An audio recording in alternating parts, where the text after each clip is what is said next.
నీ జీవితాన్ని నేను ఒక ఒక బుక్ లాగా నేను ఓపెన్ చేస్తున్నా, ఒక బుక్ లాగా నేను తెరుస్తున్నా.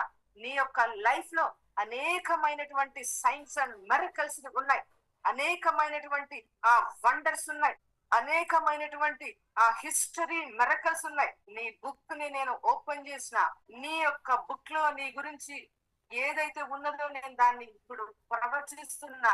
దేవుడు రాసినటువంటి అద్భుతాలు, దేవుడు చేయబోయే నీ పట్ల, నీ విషయంలో చేయబోయే అద్భుతాలు అందులో రాయబడి ఉన్నవి. నీ జీవితంలో, నీ ఫ్యూచర్ లో నువ్వు చేయబోయేటువంటి సైన్స్ అండ్ సూచనలను, అద్భుతాలను దేవుడు ఆ బుక్ లో రాయబడి ఉంచినాడు.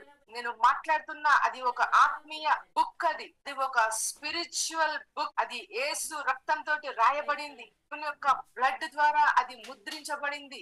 నేను ఏదైతే మాట్లాడుతున్నానో నీ జీవితంలో దేవుడు నీ కోసం రాయబడినటువంటి ఆ